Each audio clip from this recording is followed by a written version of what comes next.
Hello students. तो आज हम आगे पढ़ेंगे हमारे इलेक्ट्रोस्टैटिक चैप्टर और ये हमारी वीडियो सीरीज का 5th लेक्चर है। ठीक है, हमारी वीडियो सीरीज चल रही है। आप हमारे चैनल को सब्सक्राइब करो, लाइक करो, कमेंट करो, कोई डाउट हो तो वो बताइए आप, हम उसको जल्दी से जल्दी रिजॉल्व करने की कोशिश करेंगे। ठीक है, अभी भी मैं ऐसा नोटिस कर रहा हूँ कि कुछ बच्चे ऐसे हैं जो कि सिर्फ वीडियो देखते सब्सक्राइब नहीं करते, तो प्लीज़ सब्सक्राइब करें सो दैट कि हम ऐसी वीडियोस को आगे ऐसे ही लाते हैं। ठीक है, और एक छोटी सी इंफॉर्मेशन और है कि अभी एक वीडियो हमने पोस्ट की है जिसमें ये है कि हमने सबके डेज फिक्स कर दिए हैं। तो जो हमारी फिजिक्स की वीडियो है वो सैटरडे और वेडनेसडे और सैटरडे को आएगी। हम आपका जो भी सिलेबस चल रहा है उसको विद इन 6 मंथ मतलब अप टू नवंबर हम इसको फिनिश कर देंगे। ठीक है, तो ये हमारी तरफ से अपना प्रॉमिस है आपके लिए। हम मोर देन 1 लेक्चर्स भी एक दिन में अपलोड कर सकते हैं सो दैट कि आपका सिलेबस जो है वो जल्दी से जल्दी कवर हो जाए और आप अपने एकेडमिक्स के लिए रिवाइज कर सको। तो जैसा हमने वीडियोस में पिछली वीडियो में जो हमने पोस्ट की है रिगार्डिंग दिस अनाउंसमेंट, आप उसके अकॉर्डिंग अपने जो रूटीन है पढ़ने का रूटीन उसके अकॉर्डिंग सेट कर सकते हो सो दैट कि आपके लिए हेल्पफुल रहे। ठीक है, तो स्टार्ट करते हैं जल्दी से टॉपिक। तो आज हमें कूलॉम्ब फ्लो से आगे बढ़ना है। हमने वहां कूलॉम्ब फ्लो पे छोड़ा था। तो कूलॉम्ब फ्लो जो होता है वो हमने कहां पर देखा था कि अगर दो चार्जेस है, suppose charge Q1 and charge Q2, दो चार्जेस है, इनके बीच में हमने कोई मीडियम नहीं डाला था। ठीक है, either they are in vacuum और in between two charges air is present, या तो एयर प्रेजेंट होगी इन दोनों के बीच में या फिर ये वैक्यूम में। तब हम उसकी वैल्यू क्या लिखते थे, फोर्स की value. The force between these charges is F is equals to 1 by 4 pi epsilon naught Q1 Q2 upon R square. Here epsilon naught represents the electrical permeability in free space. So ये हमारी force की value थी जब ये charges या तो vacuum में थे या फिर इनके बीच में एयर थी। अब आगे हमें पढ़ना है, आज टॉपिक है हमारा टॉपिक है डाइइलेक्ट्रिक कांस्टेंट।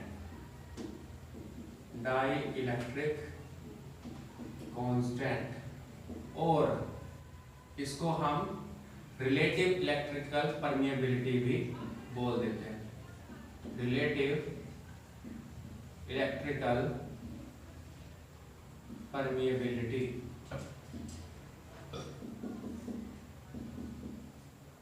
ठीक है, तो फोर्स की वैल्यू होती है 1 by 4 pi epsilon naught Q1 Q2 upon R square। अब अगर दो चार्जेस के बीच का जो पोर्शन है वो आप किसी मीडियम से फिल कर दो, अगर आप इसके दो चार्जेस के बीच का पोर्शन अगर आप किसी डाइइलेक्ट्रिक से फिल कर देते हो, अगर आप किसी डाइइलेक्ट्रिक से सपोज हमने क्या किया इसे फिल कर दिया, कोई डाइइलेक्ट्रिक हमने इसके बीच में रख दिया इन दोनों के बीच में, तब फोर्स पे क्या इफेक्ट पड़ेगा। तो जो फोर्स है वो फोर्स क्या हो जाएगा, डिक्रीज हो जाएगा। Now the force will be F of M। ठीक है, जो भी यहाँ पर वैल्यू आएगी वो क्या वैल्यू आएगी, जो भी वैल्यू थी एयर में या फ्री स्पेस में, सपोज हम एयर का लेके जाते हैं, divided by K, where K is dielectric constant. तो ये इस फैक्टर से डिक्रीज हो जाता है। ठीक है, इसकी जो डाइइलेक्ट्रिक कांस्टेंट डाइइलेक्ट्रिक स्ट्रेंथ की वैल्यू होती है दैट इज K। तो मीडियम का जो फोर्स है, अब जो फोर्स होगा between this two charges is decrease by factor K। तो F एयर की वैल्यू क्या थी, 1 by 4 pi epsilon naught Q1 Q2 upon R square, और यहाँ पर क्या मल्टीप्लाई में आ गया, K मल्टीप्लाई में आ गया। ठीक है, तो K का अगर एक तरीके से हम फॉर्मूला निकाले तो K की जो वैल्यू है वो है F air by Fm, that is force between two charges when these two charges are separated by a small distance r and the space between them is filled by air or they are in vacuum। ठीक है, उसको divide कर देना है force between the charges when the space between the charges is filled by some dielectric medium। तो हमने Fm लिख दिया। Now एफ इन एयर, इसकी वैल्यू रखेंगे हम, वैल्यू आएगी 1/4πε0 Q1 Q2 upon R square divided by Fm की value रखेंगे हम यहाँ पर, वो क्या है 1/4π, ठीक है 4π, और यहाँ पर वैल्यू रखेंगे तो इप्सिलॉन हम m लिख देते हैं हम इसकी वैल्यू, ठीक है, जो इसकी इलेक्ट्रिकल परमिएबिलिटी मीडियम क्योंकि वो लिख दिया हमने, तो Q1 Q2 अपॉन में R स्क्वायर।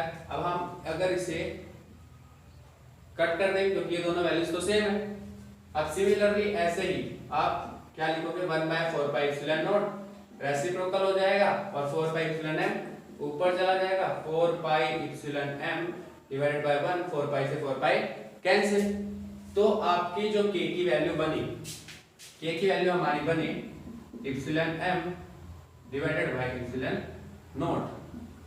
तो आप यहां से देखो तो k इंटू ε0 की क्या है बेटा εm है, और यहीं पर हमने यहाँ पर देखा, ये देख रहा आप यहाँ पर εm है, ठीक है, और यहाँ क्या है k ε0। तो अगर आप इन दोनों को देखो तो ये एक जैसा ही दिख रहा है कि इस पूरे की जगह पर ही क्या लिखी हुई है वैल्यू εm लिखी हुई है। तो ये हो गया आपका, k को हम εr से भी दिखा देते हैं, that means that is relative electrical permeability. तो इसकी वैल्यू क्या हो जाती है εm डिवाइडेड बाय ε0। तो रिलेटिव इलेक्ट्रिकल परमिएबिलिटी का फॉर्मूला क्या हो गया, permeability in electrical permeability in medium to the electrical permeability in free space और वैक्यूम, या फिर आप यहां से भी फॉर्मूला दिखा सकते हो। तो इसके एक तरीके से दो फॉर्मूले हो गए, क्या k और εr is equals to f air by fm और εm बाय ε0, ये आपका फॉर्मूला आ गया। और ये फॉर्मूला वैसे भी समझ में आता है, कैसे, अगर आप देखो तो जो फोर्स है वो इनवर्सली प्रोपोर्शनल होता है इलेक्ट्रिकल परमिएबिलिटी के। अब वो चाहे फोर्स कहीं पर भी हो, मैं यहाँ पर सपोज मीडियम लिख देता हूँ, तो मीडियम आएगा। अगर जब इस मीडियम से आप फ्री स्पेस लोगे तो फ्री स्पेस आएगा। तो आप ध्यान से देखो, एयर वाला है E0 नीचे है ना, और m वाला ऊपर है, तो ऐसे भी आप ये फॉर्मूला लर्न कर सकते हो। तो ये हमारा टॉपिक हो गया डाइलेक्ट्रिक कांस्टेंट। अब हमारा नेक्स्ट टॉपिक है सुपरपोजिशन प्रिंसिपल। तो सुपरपोजिशन प्रिंसिपल के बारे में हम पहले भी पढ़ चुके हैं, जब हमने ग्रेविटेशनल चैप्टर पढ़ा था तो वहां पर हमने ये टॉपिक पढ़ा हुआ है सुपरपोजिशन प्रिंसिपल। तो अभी हम स्टार्ट करेंगे अपना टॉपिक, और सुपरपोजिशन प्रिंसिपल का मतलब क्या है, क्यों ये बना, ये भी हम डिस्कस करेंगे यहाँ पर। सुपरपोजिशन प्रिंसिपल, सुपरपोजिशन प्रिंसिपल क्या होता है, ठीक है। तो सुपरपोजिशन प्रिंसिपल का मीन्स है कि दो चार्जेस है। इससे पहले एक छोटा सा पॉइंट है जो हम समझेंगे कि the force between two charges, the force between two charges remain unaffected if any other charge come near to any of them. इसका मतलब है कि if there is two charges, suppose Q1 and Q2 is two charges and the force between them is K Q1 Q2 R square। और अगर आप इसकी field में, जैसे इन दोनों में फोर्स लग रहा है, आपको एक बाहर से चार्ज लिया है, सपोज दैट इज Q आप चार्ज लिया है, तो इन दोनों के बीच का जो फोर्स है उस पे कोई भी इंपैक्ट नहीं आएगा, ठीक है, उस पे कोई भी इंपैक्ट यहाँ पर नहीं आएगा। तो ध्यान रखना है कि the force between two charges is unaffected by the presence of any other charge। तो दो चार्जेस के बीच का फोर्स डिपेंड नहीं करता कि वहां पर कोई और चार्ज प्रेजेंट है या नहीं है, ठीक है। दो चार्जेस के बीच का फोर्स, ये नहीं कह रहा कि किसी चार्ज में फोर्स अनअफेक्टेड होता है, उनके बीच का फोर्स अनअफेक्टेड होता है, कोई दूसरा वहां पर प्रेजेंट है या नहीं है, ठीक है। तो सुपरपोजिशन प्रिंसिपल क्या कहता है कि अगर वहां पर ग्रुप ऑफ चार्ज प्रेजेंट है, सपोज यहां पर हमने एक अपनी तरफ से चार्ज ले लिया हमारा Q0, अब मान लें यहां पर Q1 प्रेजेंट है, Q2 present है, Q3 present है, Q4 present है. At some distance they are present. Suppose this is distance of Q2, distance of Q3, distance of Q4. Similarly, n number of वहाँ पर चार्जेस present है.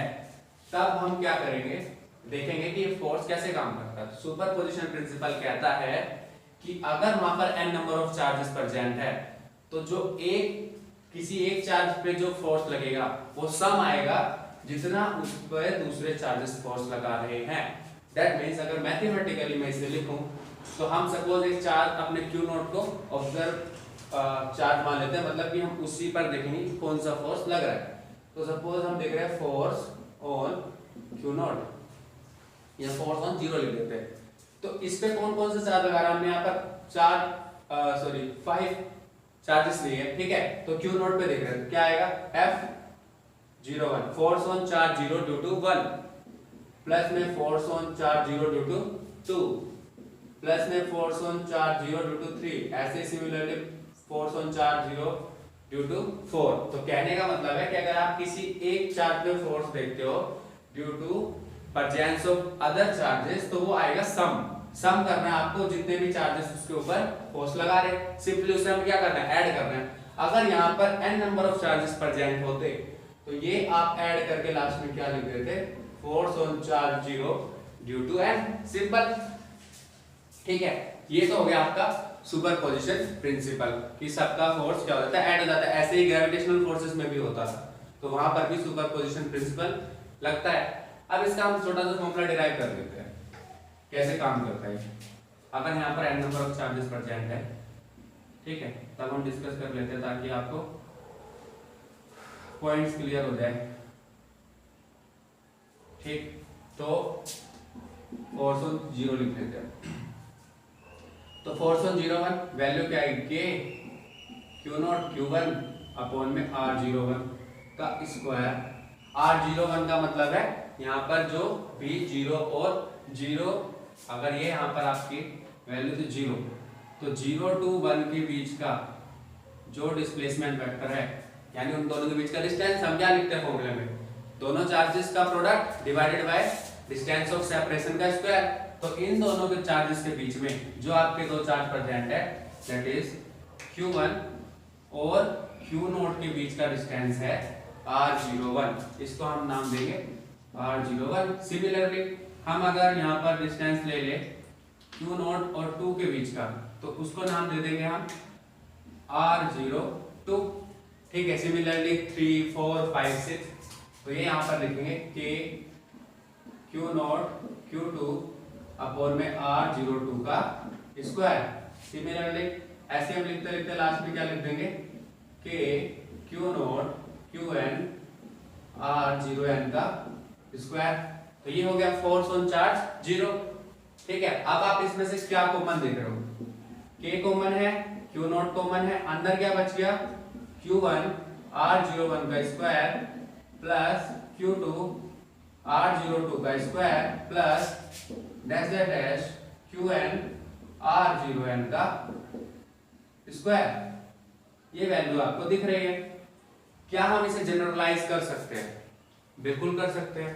अगर आप इसे ध्यान से देखो तो हम इसे लिख सकते हैं K Q note summation I is equal to 1 to n और हम इसे लिख देते सपोज QI और नीचे वाले को लिख दिया हमने R0I का स्क्वायर.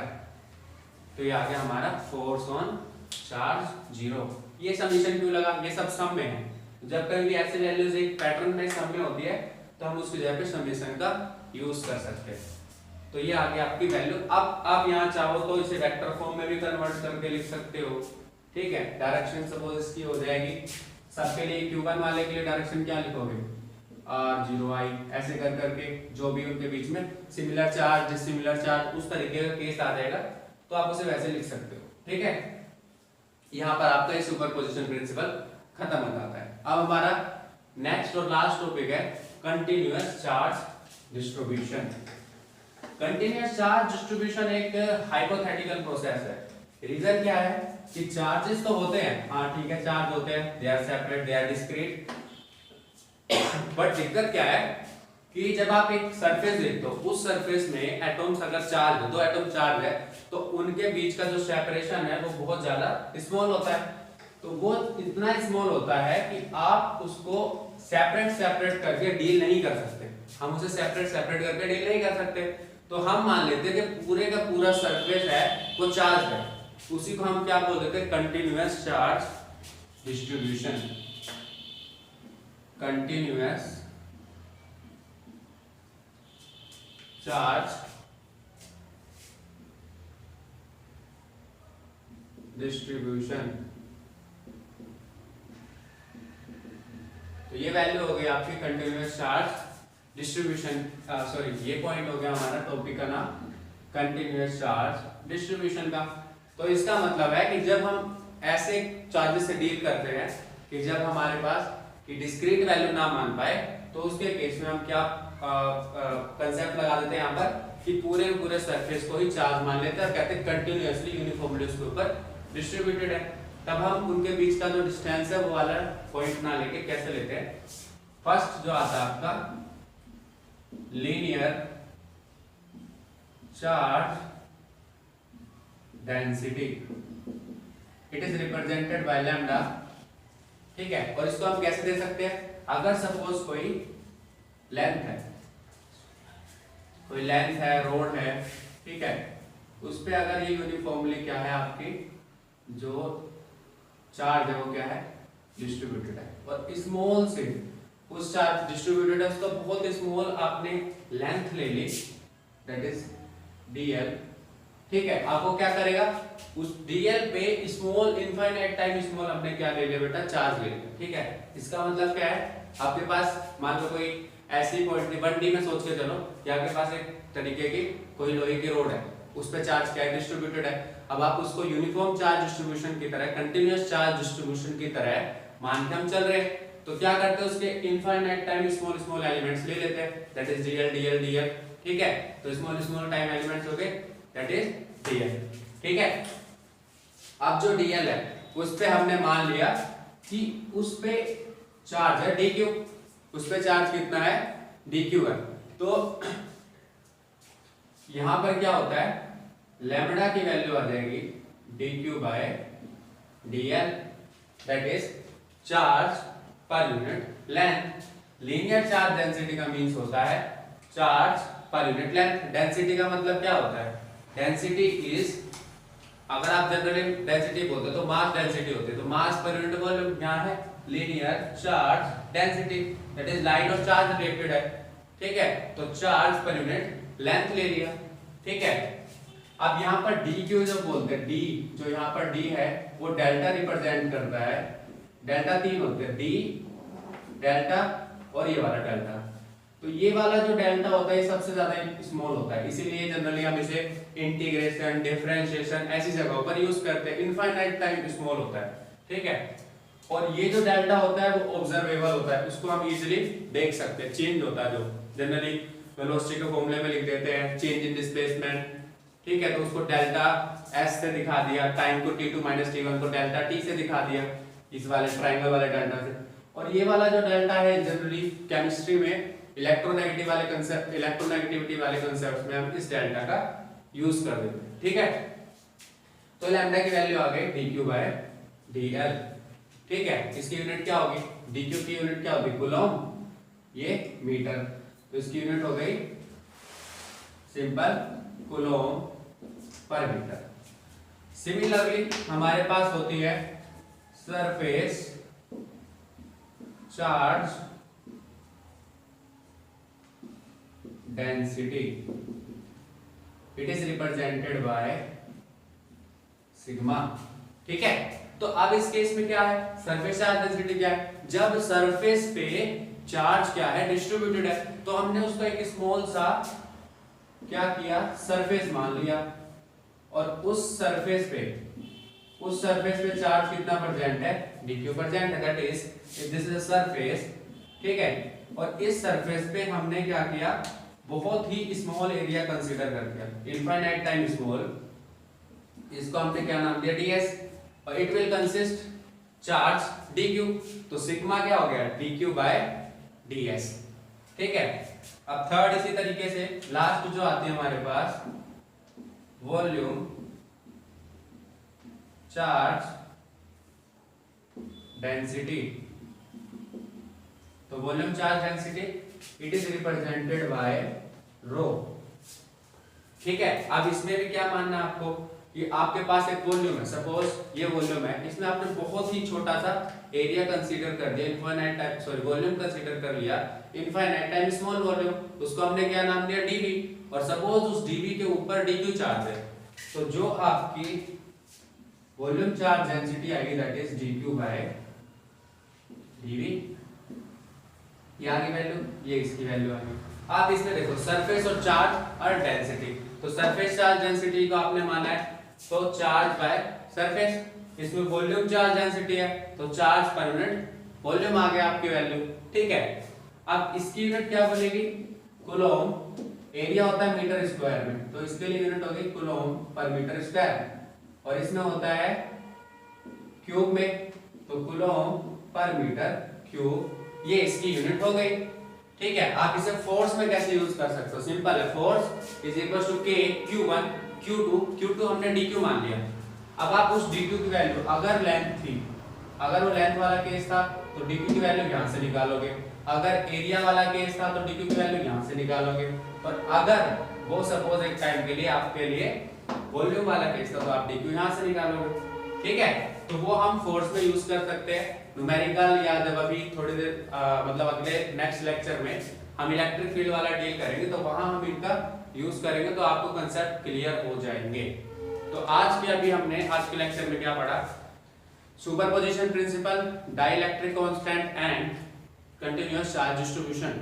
ठीक है, डाइलेक्ट्रिक कांस्टेंट आपको क्या बताता है कि फोर्स कैसे चेंज होता है अगर दो चार्जेस के बीच में, अगर दो चार्जेस के बीच में कोई भी डाइलेक्ट्रिक प्रेजेंट है तो फोर्स कैसे चेंज होता है वो हमने पढ़ लिया सिंपली कैसे, आपका डाइलेक्ट्रिक जो कांस्टेंट है उसकी हेल्प से, कि force is inversely proportional to dielectric constant, that means जितनी ज्यादा डाइलेक्ट्रिक कांस्टेंट की वैल्यू होगी उतना ज्यादा फोर्स आपका डिक्रीज होगा।